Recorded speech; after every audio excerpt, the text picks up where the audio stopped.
as Ramadan, the last few moments and the last few days we should spend in retrospection. We should think about what have I done and how can I improve this? Because the believer always, tries to look and be critical of himself. Umar radiallahu anhu, he mentions in one of his sayings that hasibu anfusakum qabla an tuhasabu, that measure and calculate and audit yourself before you are audited. Before someone else looks in your book of deeds, meaning Allah subhanahu wa ta'ala, you look in your own book of deeds. You see what you have in there. وَزِنُوا أَنفُسَكُمْ قَبْلَ أَن تُوزَنُوا, and weigh yourself before you will be weighed. Because on the day of judgment, our a'mal, our good deeds, and our bad deeds will be weighed. So similarly, you and I, we have to look within ourselves and we have to weigh, what have I done? Because if we don't do this and we just blindly keep on doing a'mal, this becomes a ritual. And there's no reward that's associated with rituals. Because Allah subhanahu wa ta'ala wants us to do our ibadah, to worship Him, to have a connection with Him.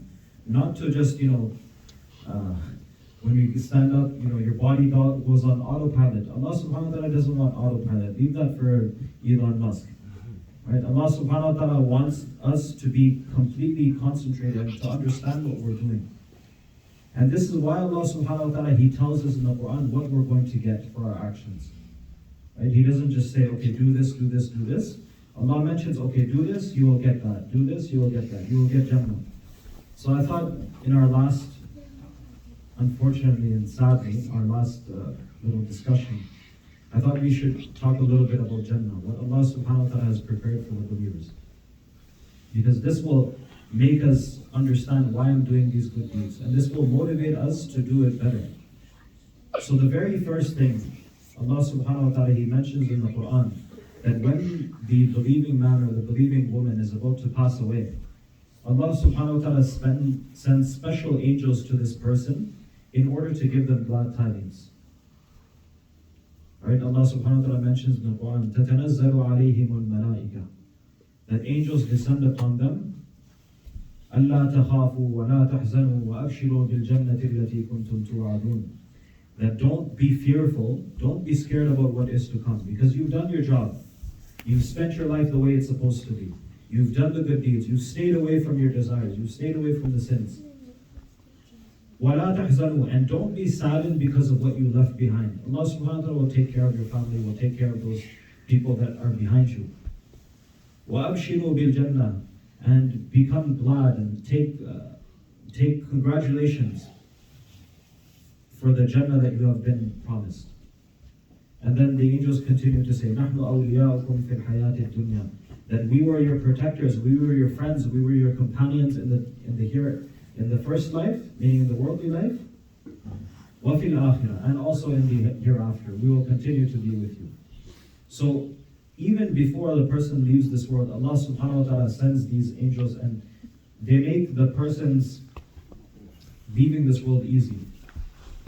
In one hadith we find that the person who is a believer, the person who has a connection with Allah, the person who prepared for the akhirah, his or her soul will be taken out like as if we have like something in dough, like when you have moist dough. It's very easy, like if you stick like a feather or something inside moist dough, you can easily take it out. There's no pulling, there's no nothing. So that's how the soul will be taken from the believer, very easily. But as for the disbeliever, the person who didn't make that connection with Allah, the one who didn't follow the commandments of the deen, it's mentioned that the way his or her soul will be taken out is as if you have wool in a bramble or like thorns. Imagine if you pull it, how half of it will be left behind in the thorns. So it'll be very painful.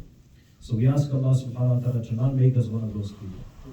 So the soul will be taken out, the angels will come and they will give them the glad tidings that look, you are going to Jannah.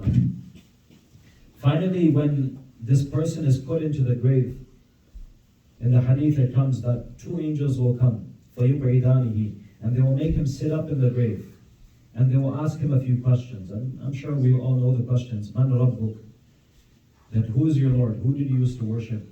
So because he did his homework, he or she did his homework, he or she did the work, so that person will say, Rabbi Allah, that I used to worship Allah. My Lord is Allah.